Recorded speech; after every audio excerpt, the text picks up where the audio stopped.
लग रहा है कि चुनाव आयोग जो नौटंकी कर रहा है बिहार में, वो मोदी जी के ही गले की हड्डी बनने वाली है। मोदी जी अक्सर भूल जाते हैं कि वो पूर्ण बहुमत की सरकार नहीं चला रहे हैं। दो बड़ी पार्टियां हैं जिनके समर्थन से उनकी सरकार चल रही है, आंध्र प्रदेश की टीडीपी और बिहार में नीतीश कुमार वाली जेडीयू। अभी तक जो कुछ एसआईआर पर विवाद हो रहा था, सवाल उठाया जा रहा था, वो केवल विपक्ष की तरफ से उठाया जा रहा था। लेकिन अब जेडीयू के अंदर से एक सांसद और एक विधायक ने आवाज उठाई है और टीडीपी की तरफ से पहले ही आवाज उठा चुके हैं वहां के सांसद, टीडीपी के सांसद कृष्ण देवरायलू। जेडीयू से जो आवाजें उठी हैं वो ज्यादा इंपॉर्टेंट इसलिए है क्योंकि सारा मामला बिहार का है। बिहार में ही चुनाव होना है, बिहार में ही फिलहाल एसआईआर की प्रक्रिया चल रही है।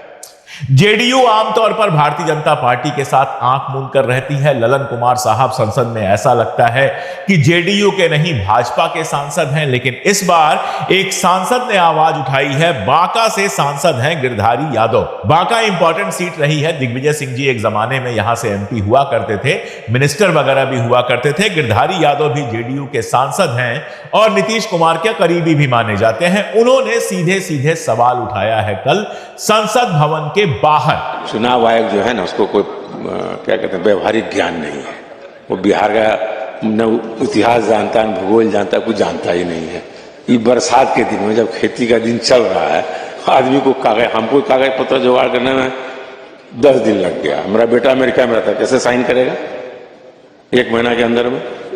तो कोई व्यवहारिक है कि जबरदस्ती हम लोग पर थोप दिया। अरे कराना था तो 6 महीने का समय देता, पहले से करा लेता। ये तो एकदम कैसे होता है ना, कोई तुगलकी फरमान है चुनाव। लेकिन आपकी पार्टी से क्या मतलब? हम अपना व्यक्तिगत विचार दे रहे हैं। हमारा बेटा अमेरिका में कैसे साइन करेगा आप ही बता दीजिए। अपना भी हम एक्सपीरियंस बता रहे हैं। पार्टी से सब हम पार्टी के साथ हम तब हैं जब वोट डालने जाएंगे। बाकी मेरा तो कुछ स्वतंत्र विचार भी है ना, ये मेरा स्वतंत्र विचार है। आपका बयान है ना, मुझे भी मान सकते हैं। पार्टी को खिलाफ का क्या बयान है? सच्चाई यही है। अब सच्चाई भी नहीं बोल पाए तो एमपी बने काहे के लिए हम? अब आप देखिए, गिरधारी यादव जी सीधे सीधे कह रहे हैं कि मेरा बेटा अमेरिका में है। अब अमेरिका में है तो आके वो साइन कैसे करेगा? सीधा इसका जो मतलब है वो ये है कि बहुत सारे लोग बीएलओ की इस प्रक्रिया में छूट जा रहे हैं। बहुत साफ उनका कहना है कि इस पूरी प्रक्रिया में प्रॉब्लम है। और जब उनसे कहा गया कि पार्टी लाइन तो आपकी इससे अलग है, जेडीयू तो इससे अलग बात करती है, तो उन्होंने कहा कि अगर सच ही नहीं बोल सकते हैं तो फिर एमपी एमएलए बनने का फायदा क्या है? और अभी गिरधारी जी की बातचीत खत्म भी नहीं हुई थी, उस पर चर्चा खत्म भी नहीं हुई थी कि खगड़िया जिले के परबत्ता के विधायक डॉक्टर संजीव कुमार का बयान सामने आ गया। और यह भी बयान बिल्कुल वैसा ही है जैसा गिरधारी जी का बयान है। इसमें कुछ इंपॉर्टेंट बातें उन्होंने की हैं और ये वही बातें हैं जो लगातार उठाई जा रही हैं। उन्होंने कहा कि देखिए, बिहार का मजदूर जो है, मेरे इलाके का जो मजदूर है, वो होली, दिवाली, छठ में वापस आता है घर। एक बड़ी संख्या ऐसे लोगों की है बिहार में भी और पूर्वी उत्तर प्रदेश में भी जो पलायन करते हैं, जो मुंबई में जाके, दिल्ली में आके, सूरत में, बड़े शहरों में जाकर छोटी बड़ी नौकरियां करते हैं और केवल त्योहारों में अपने घर लौटते हैं, अपने घर की देखरेख करने के लिए। और अगर थोड़ी बहुत जमीन है तो उसको देखने के लिए अक्सर अधिया बटिया पर यह जमीन दूसरों को खेती करने के लिए दे दी जाती है। और ऐसे लोगों का घर साल में ज्यादातर वक्त बंद रहता है। अब संजीव कुमार जी ने जो सवाल उठाया है वो बहुत क्लियर है कि ऐसे लोगों के घर बीएलओ जाएगा तो बंद मिलेगा, उनको लिस्ट से हटा दिया जाएगा।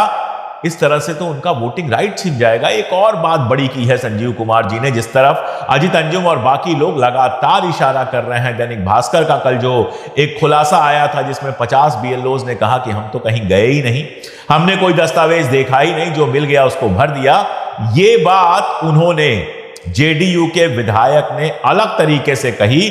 उन्होंने कहा कि चुनाव आयोग तो कह रहा है कि 90% 80% हो गया है काम, आखिरी दौर में चल रहा है काम, लेकिन मेरे यहां बहुत से मतदाता, बहुत से वोटर ऐसे हैं जहां तक बीएलओ पहुंच ही नहीं पाया है। यानी वही बात कह रहे हैं संजीव कुमार जी भी कि घर बैठे सारा तमाशा हो रहा है। तमाम इसके सबूत आ चुके हैं कि बीएलओ लोग घर बैठकर, दफ्तर में बैठकर धड़ाधड़ फार्म भरते जा रहे हैं। अब उसमें कौन शामिल होगा, कौन नहीं शामिल होगा, ये कोई नहीं जानता। लगभग यही बातें अपने तरीके से जो टीडीपी के सांसद हैं कृष्ण देवरायलू, उन्होंने भी चुनाव आयोग से कहा था। दरअसल देखिए, सब जानते हैं कि बीजेपी किसी की नहीं है। सबको पता है कि मोदी जी अगर धनखड़ के नहीं हुए तो किसके होंगे। जिस दिन धनखड़ जरा सा इधर उधर हुए, देखिए उनको कैसे निकाल कर फेंक दिया गया, जबकि धनखड़ साहब से ज्यादा मोदी के सामने कौन झुकता था। तो सबको यह पता है कि मोदी जी के साथ जो पार्टी जाती है उसका क्या हश्र होता है, फाइनली उसको खत्म करके फेंक दिया जाता है। सबको यह भी पता है कि इस बार नीतीश बाबू की मानसिक जो हालत है, जो बार बार सामने दिखाई देती है, और जो हालत पार्टी की हो चुकी है, उसके बाद यह तो तय है कि अगले चुनाव में नीतीश कुमार चेहरा भले बन जाएं, लेकिन अगर भारतीय जनता पार्टी के पास पिछली बार की तरह ज्यादा सीटें आती हैं और सरकार बनाने की कंडीशन बनती है, तो नीतीश कुमार मुख्यमंत्री नहीं बनेंगे। यह भी सबको पता है कि कभी भी नीतीश कुमार की पार्टी तोड़ी जा सकती है। उनके कई सांसद जो हैं वो भारतीय जनता पार्टी में चले जाएंगे, लेकिन नीतीश कुमार की पार्टी में कई सारे ऐसे लोग भी हैं, सांसद, विधायक और नेता, जिनके पीछे मुस्लिम वोट भी है, सेकुलर वोट भी है। उनको पता है कि अगर वो बीजेपी के साथ शामिल हो गए, बीजेपी के फूल छाप पर चुनाव लड़ा, तो उनका हारना तय है। और बहुत सारे ऐसे लोग हैं जो विचारधारा के स्तर पर भी बीजेपी के साथ नहीं जाना चाहते हैं। ठीक है, चुनावी गठजोड़ वगैरह है, सत्ता में रहने की अपनी लालच है, तो वो लोग हैं। ऐसा लगता है कि उन लोगों को अब समझ में आ रहा है कि एसआईआर की जो प्रक्रिया है वो सिर्फ विपक्ष को निपटाने में काम नहीं आएगी, वो ऐसे सांसदों, विधायकों को भी निपटाने में काम आएगी जो भारतीय जनता पार्टी के उतने करीबी नहीं है जितने ललन सिंह और बाकी लोग हैं। इसीलिए आवाज उठनी शुरू हो रही है। एक और बात है, विचारधारा थोड़ी देर छोड़ दीजिए। आमतौर पे नेताओं की कोई खास विचारधारा होती नहीं है, सबको अपने क्षेत्र में जाना है, और अगर क्षेत्र की जनता का बड़ा हिस्सा वोटर लिस्ट से बाहर हो गया तो उनका गुस्सा सीधे सीधे इनको झेलना पड़ेगा। ये जब जाएंगे, चुनाव आयोग तो जाएगा नहीं, ये जब जाएंगे क्षेत्र में, गांव में जाएंगे वोट मांगने के लिए, तो लोग कॉलर पकड़ेंगे और सवाल पूछेंगे कि जब हमारा वोट कट रहा था तब तुम कहां थे। और इसीलिए जेडीयू के अंदर से ये आवाजें उठनी शुरू हुई हैं, और यकीन जानिए कि इसके बाद भी अभी कई आवाजें उठनी हैं।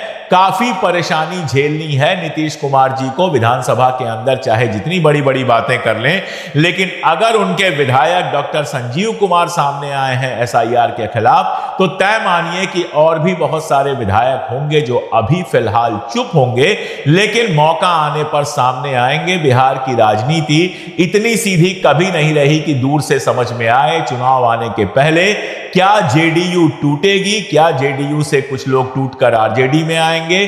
क्या जेडीयू कई हिस्सों में बटेगी? यह सवाल बड़ा है, और इस सवाल पर लगातार नजर बनाए रखिए। विपक्ष भी अपनी तरफ से नए नए पासे, नए नए दांव लगातार फेंक रहा है। देखिए, संसद में विपक्ष डिमांड कर रहा है कि एसआईआर के ऊपर चर्चा होनी चाहिए। जाहिर है बीजेपी सरकार नहीं चाहती है एसआईआर के ऊपर कुछ चर्चा हो। योगेंद्र यादव ने बहुत साफ कह ही दिया है, और भी लोग कह रहे हैं कि पूरी तरह से भारतीय जनता पार्टी के इशारे पर उसको फायदा पहुंचाने के लिए आयोग काम कर रहा है। इस बीच में एक चर्चा यह उठी कि क्या विपक्ष चुनाव का बहिष्कार कर सकता है। तेजस्वी यादव से सवाल पूछा गया। सब कुछ तय हो ही गया है कि भाई बेईमानी करना ही है, खुलेआम बेईमानी करना है, वोटर लिस्ट से लाखों का नाम काट देना है, और यही लाखों वोटर जो थे मोदी जी को वोट दिया, कई सरकारें चुनी, तब ठीक था। अब ये अचानक से गड़बड़ कहां से हो गया? यही तो सवाल पूछा जा रहा है। यानी सरकार के लोग आज खुद ही कह रहे थे कि भाई हम फर्जी चुन करके आए हैं और फिर से फर्जी चुन करके आएंगे। तो जब बेईमानी करना है तो हम लोग इस पे विचार कर सकते हैं बॉयकॉट करने का। दूसरी पार्टियों से भी आप बात कीजिएगा, हम सब दल के लोगों से बात करेंगे। महागठबंधन चुनाव का क्या मतलब रहेगा जब लोकतंत्र में जनता ही वोट नहीं देगी? चंडीगढ़ जैसा तुम लोग काम करोगे तो क्या मतलब रह जाएगा? तो हम लोग इस पे गंभीर होकर के चुनाव बहिष्कार पर चर्चा हम लोग कर सकते हैं। ये विकल्प हमारे पास खुला है। तो तेजस्वी यादव ने बहुत साफ साफ कहा कि हमारे पास ऑप्शन है बहिष्कार का। उन्होंने कहा कि जब सब कुछ बीजेपी को ही करना है, वही लोग तय कर लेंगे कि कौन कितनी सीट जीतेगा, तो फिर चुनाव लड़ने से क्या फायदा है। फर्ज कीजिए कि महागठबंधन बिहार के विधानसभा चुनाव का बहिष्कार करता है। फर्ज कीजिए, मैं नहीं कह रहा हूं कि वो बहिष्कार करेगा, मान लीजिए। आप देखेंगे कि जो बात मैं लगातार पिछले कई दिनों से कह रहा हूं वो आपको होती हुई दिखाई देगी। जो विपक्ष के लोग हैं, जो विपक्ष का वोटर है, वो आपको सड़क पे दिखाई देगा। और बिहार में एक ऐसा आंदोलन शुरू होगा जो जयप्रकाश के आंदोलन से भी बड़ा आंदोलन हो सकता है। और बिहार में अगर यह आंदोलन शुरू होता है तो यकीन जानिए पूरे देश में फैलेगा। भारतीय जनता पार्टी के लिए इसको संभाल पाना आसान नहीं होगा। एक उदाहरण दे देता हूं, अभी कल 1 साल पूरे हुए हैं बांग्लादेश से शेख हसीना के निष्कासन के। शेख हसीना ने क्या किया था? शेख हसीना ने जिस तरह का चुनाव कराया था, विपक्ष ने उसका पूरी तरह से बहिष्कार कर दिया था। अब जाहिर है विपक्ष ने बहिष्कार कर दिया तो शेख हसीना पूर्ण बहुमत से चुनाव जीत गई। जब विपक्ष चुनाव लड़ेगा ही नहीं तो शेख हसीना को जीतना ही था। यह गलतफहमी उनको हो गई कि अब तो मैं पूर्ण बहुमत से जीत के आ गई तो बस बांग्लादेश में मेरी चलेगी। लेकिन वो जो जनता का गुस्सा था, लोकतंत्र में सरकार बदलने का जो पावर होता है वही इकलौता पावर होता है जनता का। बाकी तो पुलिस का कांस्टेबल भी उसको कुछ नहीं समझता। ये पावर उससे छीन लिया जाता है तो जो गुस्सा आता है वो गुस्सा अक्सर सड़क पर दिखाई देता है। विपक्ष को दबाने की जितनी कोशिश की बांग्लादेश की पूर्व प्रधानमंत्री ने, जनता उतनी नाराज होती गई। और एक दिन ऐसा आया कि जिस गद्दी पर वो शान से बैठी थी वो गद्दी उनसे छीन ली गई और उनको बांग्लादेश छोड़कर भारत की शरण लेनी पड़ी। चुपचाप किसी होटल में किसी जगह पर वो पड़ी हुई हैं बांग्लादेश में। अब उनका राज नहीं है। और ये सब इसलिए हुआ क्योंकि विपक्ष ने जब चुनाव का बहिष्कार किया तो शेख हसीना ने उनसे बात करने, चुनाव की प्रक्रिया को सुधारने, उनको किसी तरह से चुनाव में शामिल करने की जगह अपनी अकड़ में अकेले चुनाव लड़ा, बिना किसी विरोध के चुनाव लड़ा। और चुनाव जीतकर उनको लगा कि मैं तो अब फिर प्रधानमंत्री बन गई, अगले 5-7 साल तक मेरा कोई कुछ नहीं कर सकता है। तो बिहार में अगर विपक्ष बहिष्कार कर देता है तो आप यकीन जानिए कि भारतीय जनता पार्टी के लिए उसके जीवन का सबसे बड़ा संकट पैदा हो जाएगा। गोदी मीडिया को तो यह दिखाई देगा कि विपक्ष बहिष्कार कर गया तो बिल्कुल भारतीय जनता पार्टी पूर्ण बहुमत से जीत गई।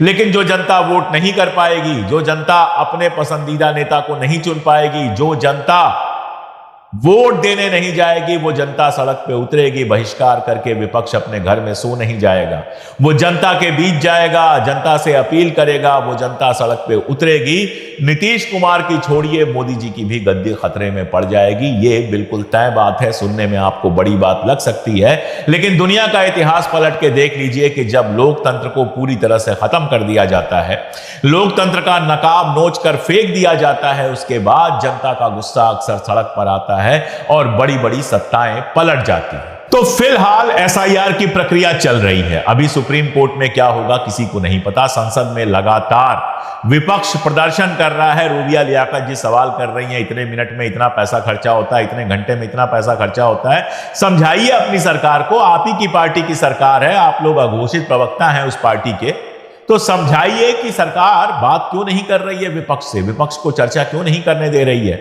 विपक्ष के सवालों का जवाब क्यों नहीं दे रही है, क्यों प्रधानमंत्री मोदी चलती हुई संसद छोड़कर विदेश चले गए हैं। एसआईआर को लेकर अगर पूरा विपक्ष मुखालिफत में है और अब जेडीयू के अंदर से भी आवाजें उठने लगी हैं, तो फिर सरकार इस पर चर्चा क्यों नहीं कराना चाहती? क्यों नहीं गोदी मीडिया ये सवाल उठा रही है कि जेडीयू के अंदर से कैसे सवाल उठ रहा है? अगर ये सब नहीं हो रहा है तो बहुत सीधी सी बात है कि जो बात सारे लोग कह रहे हैं कि एसआईआर दरअसल वोटबंदी है, वो एक हद तक सच है। और ऐसे में अगर विपक्ष चुनाव के बहिष्कार का फैसला लेता है तो ये देश की राजनीति में बहुत बड़ा कदम होगा। आगे क्या कब कैसे होगा देखेंगे, लेकिन अभी फिलहाल स्थिति तो ये है कि जेडीयू इस चुनाव तक एक रह पाएगी या कई हिस्सों में बटेगी हम नहीं जानते। टीडीपी कितना प्रेशर बनाएगी एसआईआर को लेकर ये भी हम नहीं जानते। लेकिन ये दोनों चीजों का प्रोसेस चल रहा है और इसका नतीजा जो होगा वो मोदी जी के लिए भी बहुत अच्छा नहीं होने वाला है। आज के लिए इतना ही, बहुत शुक्रिया।